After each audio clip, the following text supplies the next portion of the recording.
Hello and welcome to our YouTube channel all purpose tutorials. तो इस video में हम ये देखेंगे कि पंक्चुएशंस क्या होते हैं, पंक्चुएशंस कितने टाइप के होते हैं और पंक्चुएशंस इंग्लिश में यूज़ कैसे होते हैं और पंक्चुएशंस क्यों बहुत इंपॉर्टेंट होते हैं इंग्लिश में।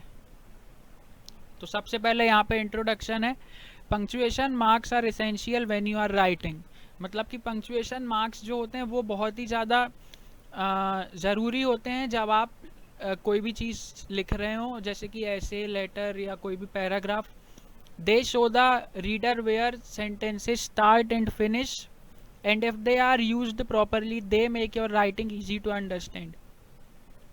पंक्चुएशन मार्क्स जो हैं वो पढ़ने वाले को ये बताते हैं कि आपका सेंटेंस कहाँ पे शुरू हो रहा है और कहाँ पे ख़त्म हो रहा है। और अगर आप पंक्चुएशन मार्क्स को अच्छे से यूज़ करते हैं तो जो पढ़ रहा है उसको समझने में बहुत आसानी होती है। This video gives practical guidance on how to use comma, semicolons and other types of punctuations correctly. इस वीडियो में प्रैक्टिकल गाइडेंस है जिससे आपकी कॉमा, सेमीकोलन्स और भी दूसरे पंक्चुएशंस हैं जिससे आप इससे सीख के करेक्टली उनको यूज़ कर सकें, so that your writing will always be clear and effective. जिससे आप जो लिखेंगे वो दूसरों को समझ में आएगा और इफेक्टिव भी होगा वो। तो सबसे पहले how to use a colon. There are 3 main uses of colon. मतलब कोलन के 3 मेन यूज हैं इंग्लिश में between 2 main clauses in cases where the second clause explain or follows from the first. मतलब 2 क्लॉजेस के बीच में हम colon को यूज़ करते हैं जब जो सेकेंड क्लॉज है वो पहले क्लॉज को फॉलो करता है या पहले क्लॉज को समझाता है। जैसे कि that is the secret of my extra ordinary life, फिर यहाँ पे कोलन है, life always do the unexpected. इसका मतलब है कि यह सीक्रेट है मेरी यह सीक्रेट है मेरी एक्स्ट्रा ऑर्डिनरी लाइफ का कि जो हो नहीं सकता हमेशा वो करो। जैसे कि सेकंड है इट वॉजंट ईजी, फिर कोलन है to begin I had to find the right house. मतलब ये आसान नहीं था लेकिन शुरुआत करने के लिए मुझे सही घर ढूंढना था। तो आप देख सकते हैं इट वॉजंट ईजी मतलब ये सरल नहीं था, और उसके बाद का कि लेकिन मुझे शुरुआत करने के लिए घर ढूंढना था। तो मतलब जो पहला क्लॉज है वो दूसरे क्लॉज को फॉलो कर रहा है। और इसका दूसरा यूज है टू इंट्रोड्यूस अ लिस्ट।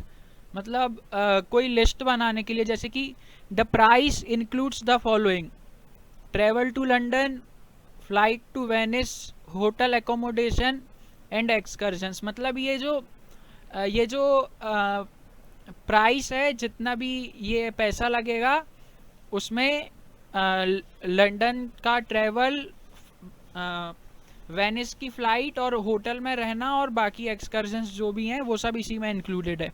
जब भी हम लिस्ट बनाते हैं तो हम कोलन लगाते हैं। The job calls for skills in the following areas. फिर उसके बाद यहाँ कोलन है proofing, editing and database administration.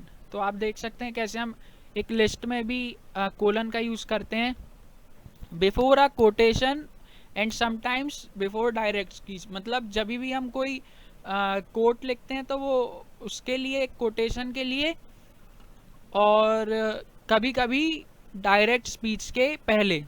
जैसे कि द हेडलाइन रीड, इसके बाद कोलन है taxi driver battles gangsters, they shouted, इसके बाद कोलन है our families are starving we need land. इसका मतलब है कि वो चिल्लाए कि हमारी फैमिली भूखी मर रही है, हमें जगह चाहिए। और पहले का मतलब है कि जो एक टैक्सी ड्राइवर है वो उसने गैंगस्टर से लड़ा।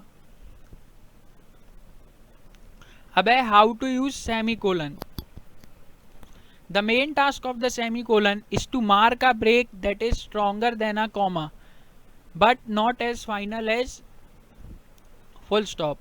मतलब जो सेमीकोलन का जो मेन टास्क है वो ये है कि एक अगर हम सेमीकोलन लगा देते हैं कहीं पे तो वो एक छोटा सा ब्रेक लग जाता है वहाँ पे, और ये कॉमा से स्ट्रॉन्ग होता है, लेकिन सेमीकोलन से सिर्फ एक ब्रेक लगता है, लेकिन ये फुल स्टॉप के जैसा नहीं होता है, इससे सेंटेंस खत्म नहीं होता है.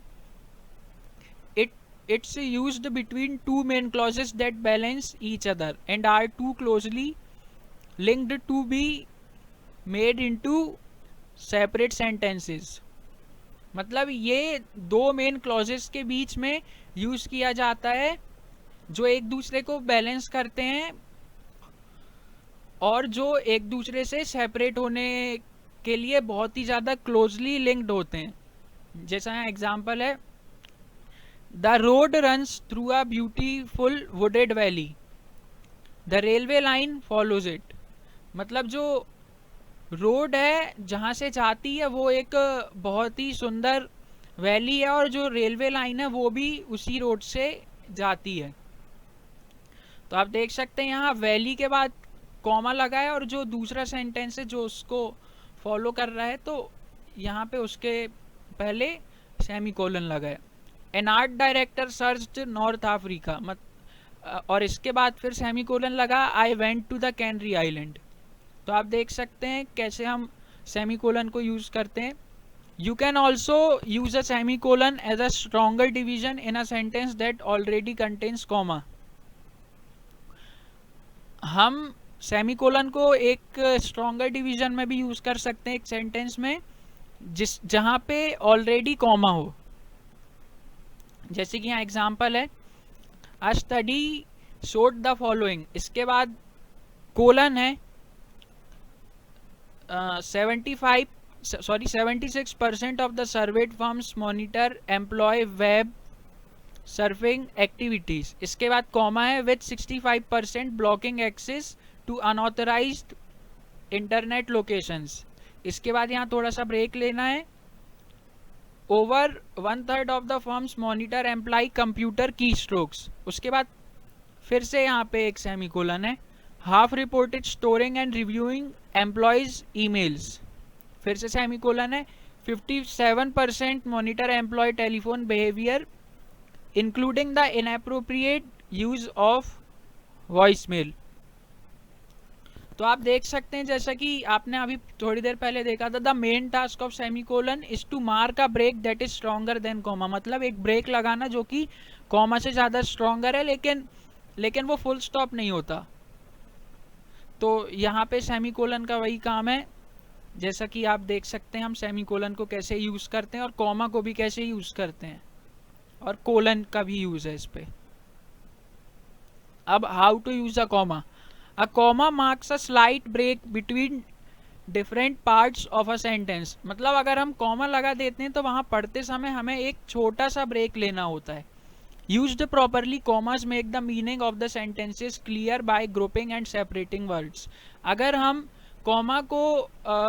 हम कॉमा जो रहता है उसको अच्छे से यूज करते हैं तो वो अगर हम कोई वर्ड्स को सेपरेट कर रहे हैं या कोई वर्ड्स का ग्रुप है तो अगर हमने कॉमा सही तरीके से लगाया है तो वो उससे समझ में आ जाता है.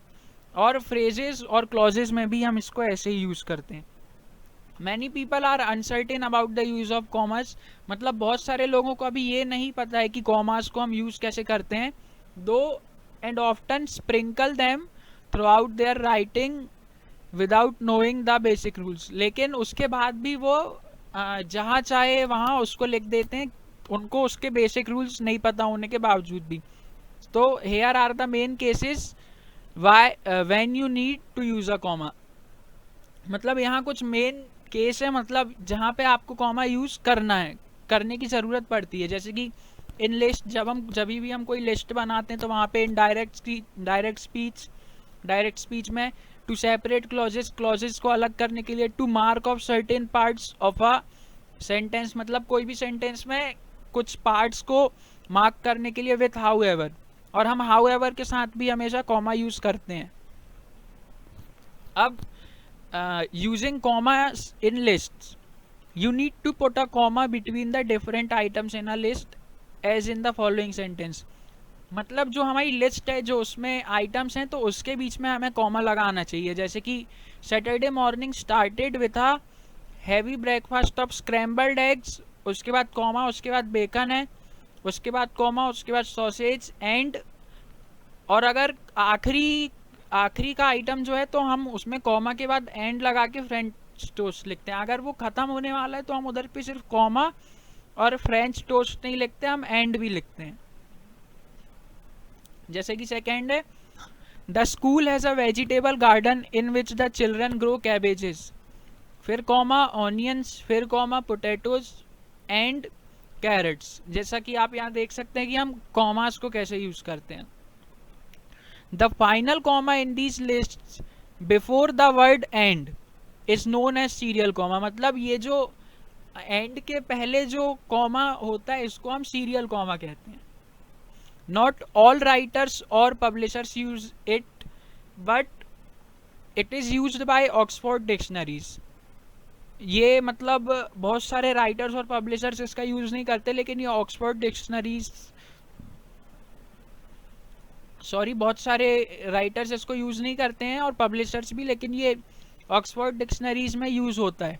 Some people refer to it as Oxford commas, और कुछ लोग इसको ऑक्सफोर्ड कॉमा भी कहते हैं। Using it can make your meaning clearer, और कॉमर्स को अगर आप यूज़ करेंगे तो आपके जो सेंटेंस हैं, आपका जो भी है पैराग्राफ, ऐसे लेटर, उसकी मीनिंग भी क्लियर हो जाती है। अब यहाँ पे कुछ सेंटेंसेज हैं एज एन एग्जाम्पल, जिससे आपको और अच्छे से समझ में आ जाएगा। My favourite sandwiches are chicken, फिर कॉमा है bacon and ham and cheese. It isn't entirely clear from this sentence whether the writer is listing 3 or 4 of their favorite sandwich fillings। मतलब इसमें क्योंकि दो जगह एंड लगा है और एक जगह कॉमा लगा है, तो इससे ये क्लियर नहीं है कि जो राइटर है वो तीन चीज़ों की लिस्ट बना रहा है या 4 चीज़ों की लिस्ट यहाँ पे वो दिखा रहा है। Is ham one of their favourites and चीज अनदर, और इज इट हैम एंड चीज दैट दे लाइक। मतलब इस पे ये है कि इस सेंटेंस को पढ़ के ये समझ में आ रहा है कि क्या हैम, जो इधर पे हैम लिखा है, वो उनका एक फेवरेट खाने का जो है वो है, या चीज़ उनको बहुत अच्छा लगता है, और या तो हैम और चीज़ उनको दोनों अच्छा लगता है। तो यहाँ पे हमें ये नहीं समझ में आ रहा है कि सेंटेंस लिखा किस प्रकार से। तो जैसे कि adding N Oxford comma makes the meaning more clear, लेकिन अगर हम यहाँ पे एक ऑक्सफोर्ड कॉमा लगा देंगे तो ये और क्लियर हो जाएगा। जैसे कि my favourite sandwiches are chicken, bacon and ham and cheese. मतलब हैम और चीज भी हैं और चिकन और बेकन भी हैं। Using commas in direct speech, when a writer quotes a speaker's words exactly as they were spoken, this is known as direct speech। जब कोई writer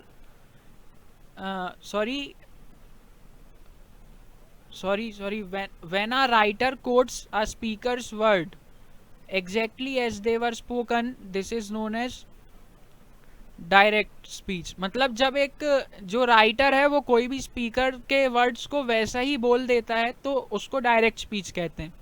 if the piece of direct speech comes after the information about who is speaking, you need to use a comma to introduce the direct speech. मतलब अगर एक direct speech का part है जो कि information के बाद में आ रहा है, जो बोल रहा है, मतलब जिसके बारे में वो बोल रहे हैं, तो वहाँ पे आपको कॉमा लगाना पड़ेगा डायरेक्ट स्पीच को इंट्रोड्यूस करने के लिए।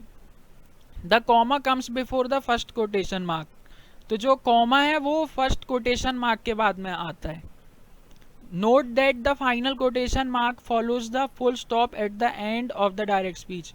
मतलब जो फाइनल कोटेशन मार्क है वो फुल स्टॉप के साथ आता है एंड ऑफ द स्पीच में। जैसे कि स्टीव रिप्लाइड, फिर कोटेशन मार्क, फिर नो प्रॉब्लम और फिर उसके बाद फुल स्टॉप। तो आप यहाँ देख सकते हैं कि ऐसे हम यूज़ करते हैं। You also need to use a comma at the end of a piece of direct speech. मतलब जो वो पार्ट है डायरेक्ट स्पीच का, उसके हमें आखिरी में भी कॉमा यूज करते हैं. If the speech comes before the information about who is speaking, in this case the comma goes inside the quotation mark. लेकिन अगर जो स्पीच है वो जिसके बारे में बोली जा रही है उससे पहले आती है, तो इस केस में हम कॉमा को कोटेशन मार्क के साथ यूज करते हैं. मतलब वो कोटेशन मार्क के अंदर चला जाता है फिर कॉमा. जैसे कि आई डोंट अग्री, इसके बाद कॉमा है, फिर कोटेशन मार्क है I replied. Here we are, तो इसके बाद कॉमा है और फिर कोटेशन मार्क है they said. But there are two exceptions to this rule. मतलब इस रूल में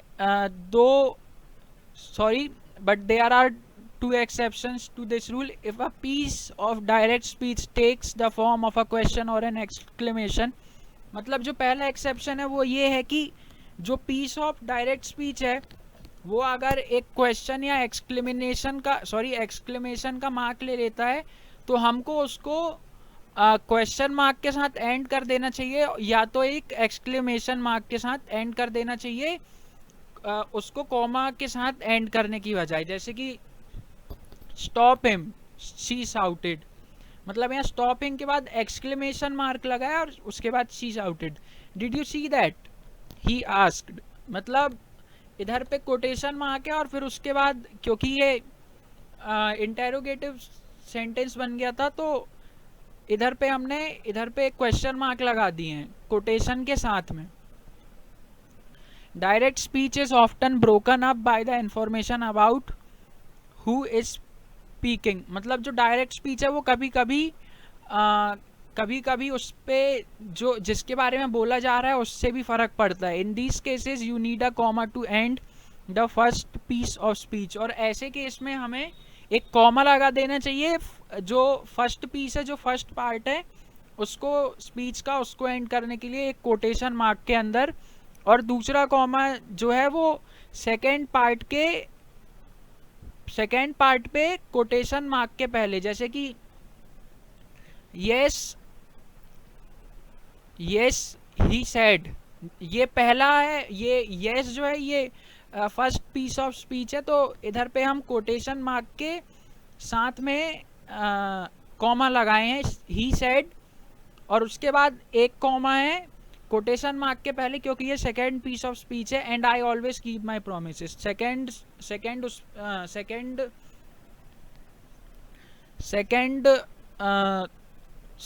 हमारे सेकेंड सेंटेंस में भी ऐसे ही है.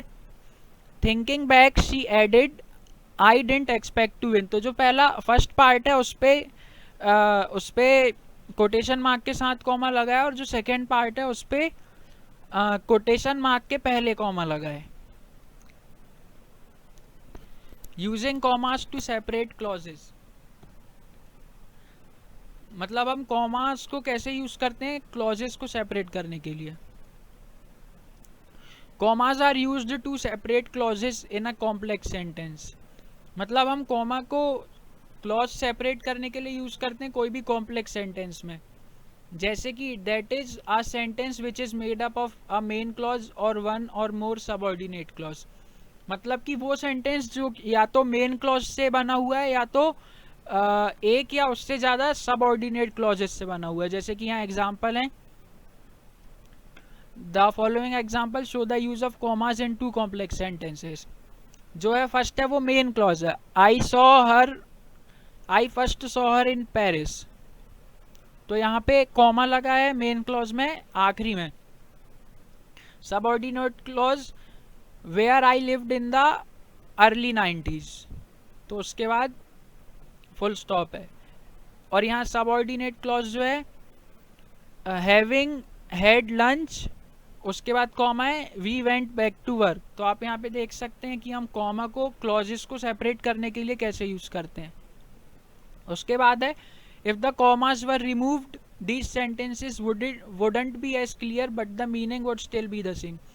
अगर कॉमा को हम हटा दें वहाँ से तो वो सेंटेंस उतने क्लियर नहीं रहेंगे, लेकिन जो मीनिंग है वो सेंटेंस की वो वैसी ही सेम रहेगी। जैसे कि there are different types of subordinate clause दो and in some types of and in some types the use of comma can be very important. लेकिन बहुत सारे जो सबऑर्डिनेट क्लॉज हैं उनमें उनमें कॉमा का जो यूज है वो बहुत इंपॉर्टेंट होता है। A subordinate clause beginning with who, which, that, whom और where is known as relative clause।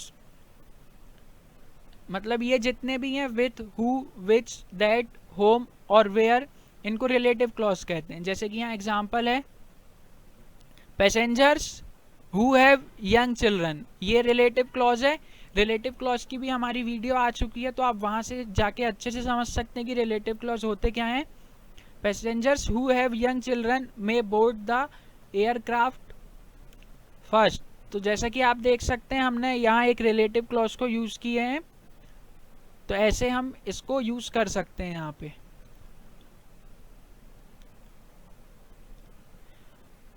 और ये जो सेंटेंस है, this sentence contains what's known as a restrictive relative clause. इस सेंटेंस में रेस्ट्रिक्टिव रिलेटिव क्लॉज है। Basically a restrictive relative clause contains information that's essential to the meaning of the sentence as a whole.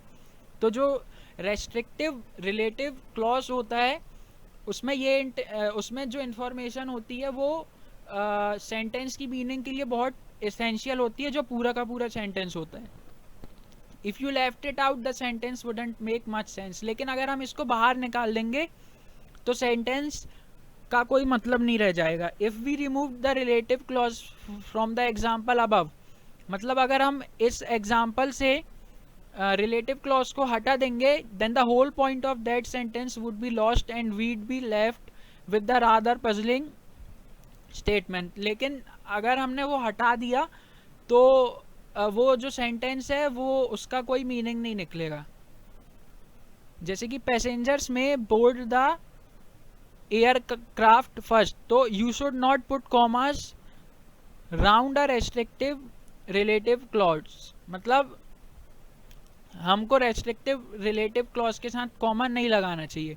The other type of subordinate clause beginning with who, which, whom etc is known as non restrictive relative clause. और जो other type है subordinate clauses के, जो कि who, which, whom etcetera से start होते हैं, उनको हम नॉन रेस्ट्रिक्टिव रिलेटिव क्लॉज कहते हैं। A non restrictive relative clause contains information that is not essential to the overall meaning of a sentence.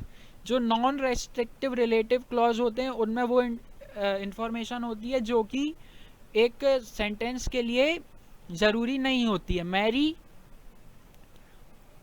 who has 2 young children has a part time job in the library। तो यहाँ पे ये relative clause है। If you remove this clause, अगर हम इसको बस इतना बोले Mary has a part time job in the library, तो जो मीनिंग है सेंटेंस की वो अफेक्टेड नहीं होगी, वो नहीं बदलेगी। All that's happened is that we have lost a bit of extra information about Mary. लेकिन बस इतना हुआ कि हमने मैरी के लिए जो थोड़ी सी और इन्फॉर्मेशन थी वो हमारे पास से चली गई।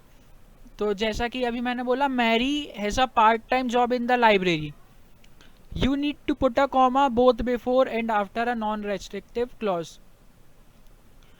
तो हमें नॉन रेस्ट्रिक्टिव क्लॉज के पहले भी कॉमा लगाना पड़ता है और बाद में भी। जैसे कि Mary,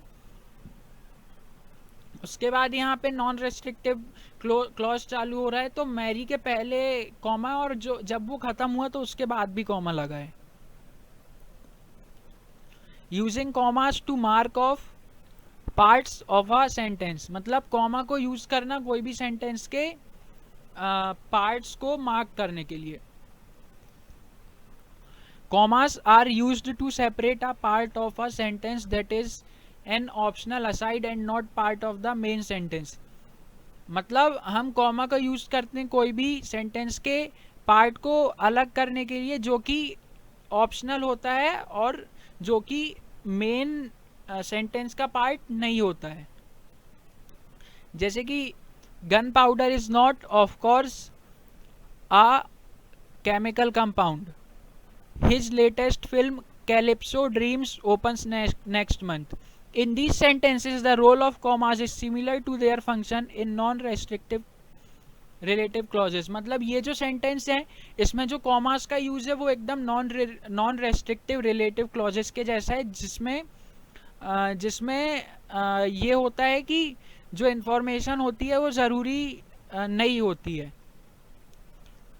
they mark off information that isn't essential to the overall meaning. जैसे कि मैंने अभी आपको बताया कि ये जो relative clause restrictive non restrictive relative clauses होते हैं ये वो इंफॉर्मेशन को मार्क ऑफ कर देते हैं जो इसेंशियल नहीं होते हैं ओवरऑल मीनिंग में, मतलब जो एकदम ज़रूरी नहीं है सेंटेंस में. Using commas in this way can really help to clarify the meaning of a sentence.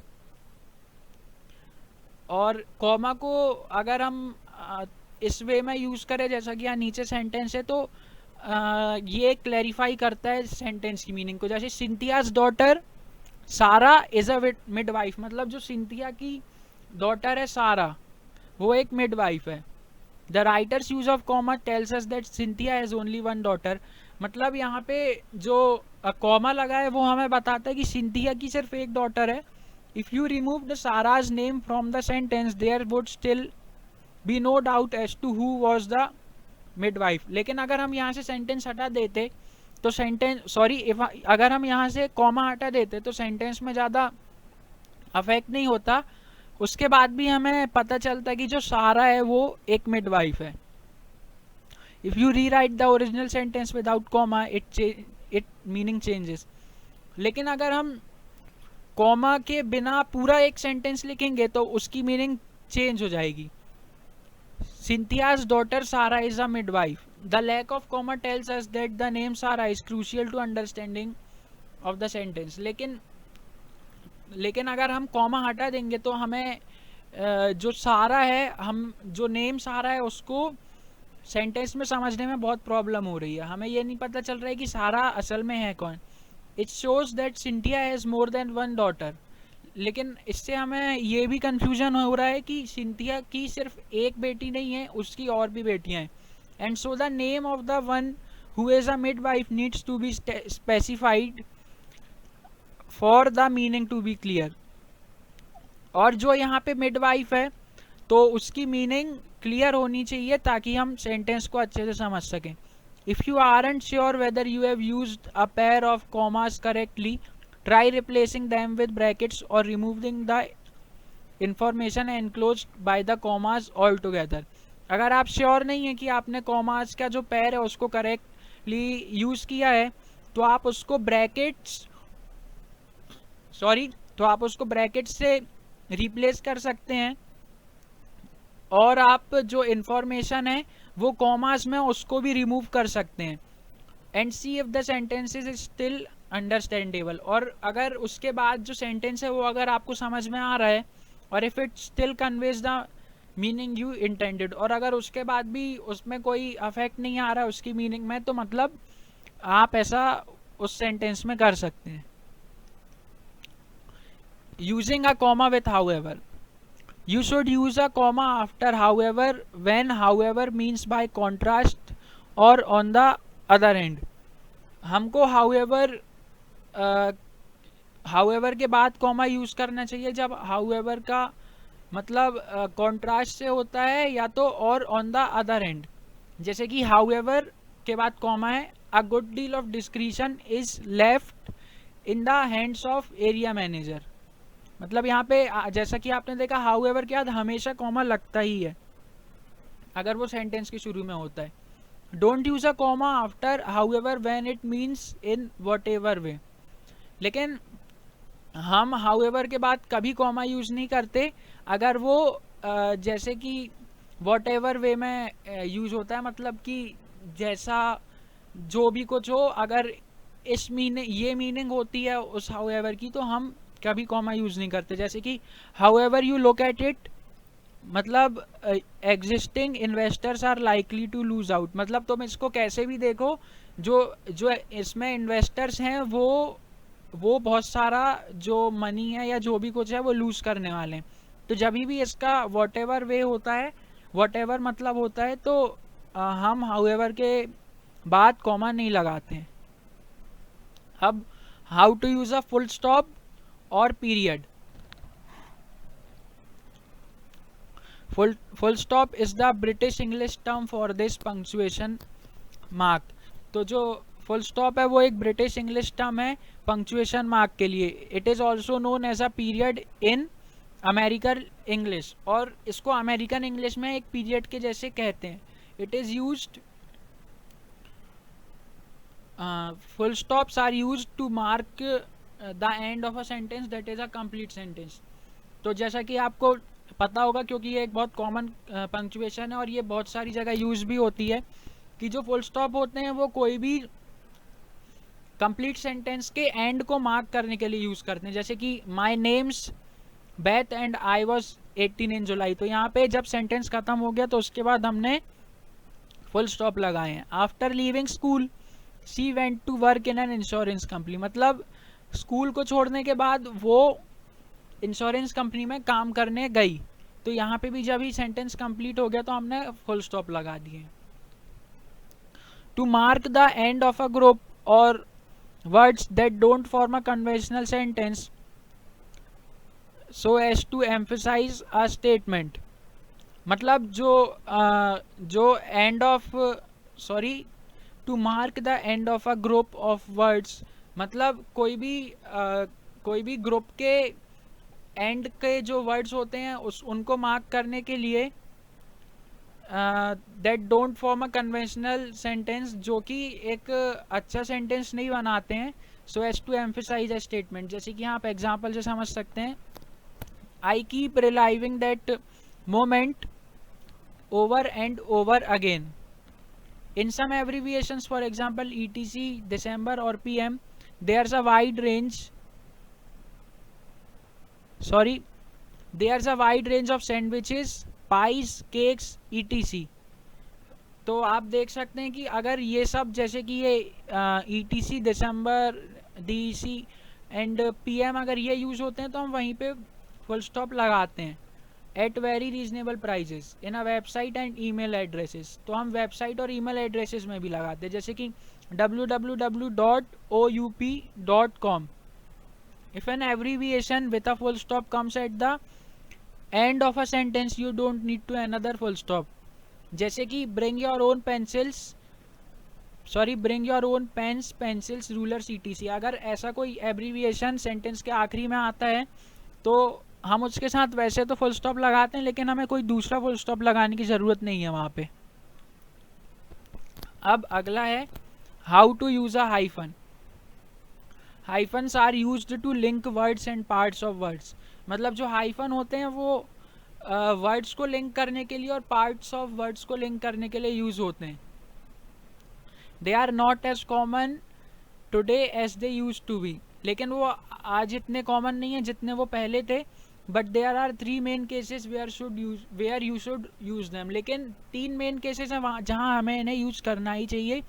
पहला है इन कंपाउंड वर्ड्स, दूसरा है to join prefixes to other words, तीसरा है टू शो वर्ड ब्रेक्स। अब पहला है जो hyphens in compound words. Hyphens are used in many compound words to show that hyphens are used in many compound words to show that the component words have a combined meaning, मतलब जो hyphen होते हैं उनको compound words में use करते हैं ये दिखाने के लिए कि वो जो कंपोनेंट वर्ड हैं उनकी एक कंबाइंड मीनिंग है। जैसे कि एग्जांपल पिक मी अप, मुझे यहाँ पे लेने आओ, mother in law, good hearted. तो हम हाइफन को ऐसे कंबाइंड मीनिंग के लिए यूज करते हैं, कोई भी दो वर्ड्स को कंबाइन करके एक कंबाइंड मीनिंग वाला वर्ड बनाने के लिए हम हाइफन यूज करते हैं। और that there is a relationship between the words that make up the compound, और कोई भी जैसा कि मैंने आपको बोला रिलेशनशिप बताने के लिए दो वर्ड्स के बीच में। For example rock forming minerals are minerals that form rocks, मतलब रॉक फॉर्मिंग जो मिनरल्स हैं वो मिनरल्स हैं जिनसे रॉक्स बनते हैं। But you don't need to use them in every type of compound words. लेकिन हर तरीके के कंपाउंड वर्ड्स में इनको यूज करने की ज़रूरत नहीं होती है। Compound adjectives, compound adjectives are made up of a noun plus an adjective. जो कंपाउंड एडजेक्टिव्स होते हैं वो एक नाउन के साथ और एक एडजेक्टिव को जोड़ के बनते हैं। अ नाउन प्लस अ पार्टिसिपल, या तो एक नाउन और एक पार्टिसिपल को जोड़ के, या तो एक एडजेक्टिव और एक पार्टिसिपल को जोड़ के।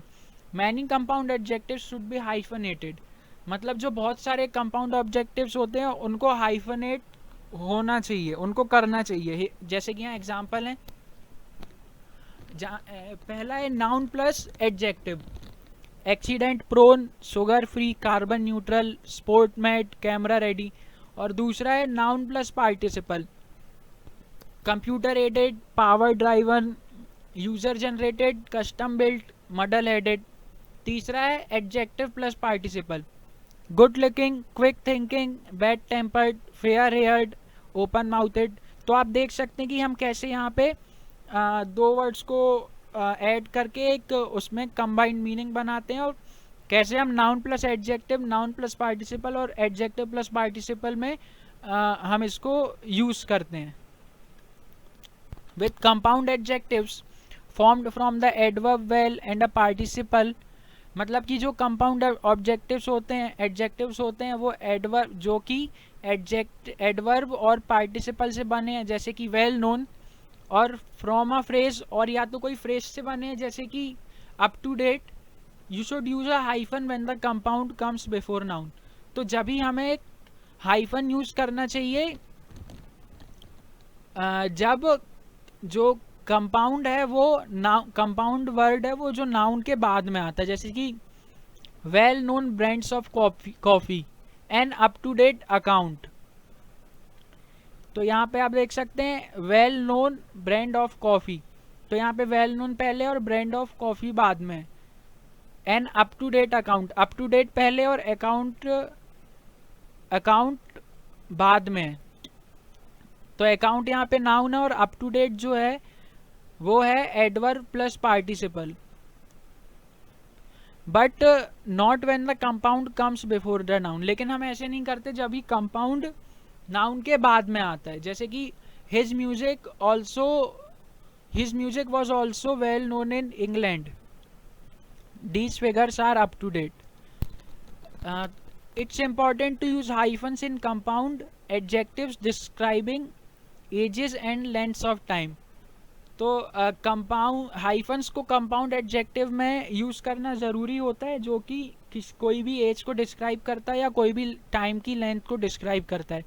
Leaving them out can make the meaning ambiguous, उनको हम बाहर छोड़ते हैं तो वो मीनिंग को, सेंटेंस की मीनिंग को अफेक्ट कर सकते हैं।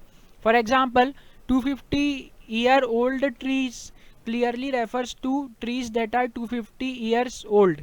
जैसे कि यहाँ पे लिखा 250 years old, तो इससे इधर पे हाइफन लगा है तो इससे हमें ये समझ में आ रहा है कि वो जो ट्रीज हैं वो 250 years old हैं। लेकिन अगर हम इसको बिना हाइफन के लिखें तो ये इसका ये भी मतलब निकल सकता है कि 200-250 ट्री हैं जो कि 1 year ओल्ड है, मतलब 1 साल के हैं बस अभी। अब compound verbs, use a hyphen when compound formed from 2 nouns is made into a verb. मतलब हम हाइफन का यूज जब ही करते हैं जब जो कंपाउंड है वो 2 नाउन से बना है और उसके बाद फिर वो एक वर्ब में बदल दिया जाता है। जैसे कि एग्जांपल है नाउन और वर्ब का, एन आई स्केट, और इसका जो वर्ब है वो है to I skate. A booty strap, sorry a bobby strap, to bobby strap. A spot check, to spot check. A court martial, to court martial. तो यहाँ पे आप देख सकते हैं हम इनको ऐसे यूज करते हैं। अब अगला है phrasal verbs. You should not put a hyphen with in phrasal verbs, मतलब हम फ्रेजल वर्ब्स के अंदर हाइफन नहीं लगाते हैं। Verbs made up of a main verb and an adverb और प्रीपोजिशन, मतलब हम फ्रेजल वर्ब्स के अंदर हाइफन नहीं लगाते हैं, और वो वर्ब्स जो कि मेन वर्ब और एडवर्ब और प्रीपोजिशन से बने होते हैं, जैसे कि फ्रेजल वर्ब जो होता है वो है बिल्ड अप, लेकिन इस पे हम फ्रेजल वर्ब है इसलिए हम यहाँ पे हाइफन नहीं लगाएंगे। जो ब्रेक इन है वहाँ पे भी हम हाइफन नहीं लगाएंगे, और जो स्टॉप ऑफ है वहाँ पे भी हम हाइफन नहीं लगाएंगे। इसके एग्जाम्पल है, you should continue to build up your pension, they broke in by forcing a lock on the door, we stopped off in Hawaii on the way home. अब if a phrasal verb is made into a noun though, you should use a hyphen. अगर एक phrasal verb है जिसको एक noun बना दिया गया है, जब ही हमें उसको उधर पे हाइफन यूज कर सकते हैं, जैसे कि build up, अभी हमने उस verb को noun बना दिया है तो वहां पे अब हाइफन यूज होगा। There was a build up of traffic on the ring road, break in the house was unoccupied at the time of the break-in. Stop off. We knew there would be a stop off in Singapore for refueling. अब आते हैं compound nouns. A compound noun is one consisting of two component nouns. मतलब compound noun वो होता है जो कि दो component nouns को जिसमें होते हैं. In principle, such nouns can be written in one of three ways. लेकिन और ये जो ऐसे नाउन होते हैं उनको तीन अलग अलग तरीकों में लिखा जाता है। पहला होता है वन वर्ड, दूसरा होता है टू वर्ड, और तीसरा होता है हाइफनेटेड। जैसे कि वन वर्ड है एयर क्रू, टू वर्ड्स है तो एयर और क्रू के बीच में स्पेस आ गया है, और जहाँ पहले स्पेस था तो हाइफनेटेड में उसके बीच में हाइफन आ गया। तो इससे आप समझ सकते हैं कि इसको हम कैसे कंपाउंड नाउन्स को हम कैसे यूज करते हैं। In past, these sorts of compound were usually hyphenated. तो पहले ऐसे compounds जो होते थे उनको hyphenated किया जाता था, but the situation is different today. लेकिन आज situation कुछ और है। The tendency is now to write them as either one word or two separate words. लेकिन जो अभी है, अभी हम इसको या तो एक वर्ड में लिखते हैं या तो दो अलग वर्ड्स में लिखते हैं। However, the most important thing to note is that you should choose one style and stick to it. मतलब आपको कोई भी एक स्टाइल चूज कर लेना चाहिए, कोई भी एक लिखने का तरीका, और आपको सिर्फ उसी में लिखना चाहिए जब आप कोई भी चीज लिख रहे हैं। आपको अलग अलग तरीकों से नहीं लिखना चाहिए, ये आपके सेंटेंस में अफेक्ट करेगा मीनिंग को।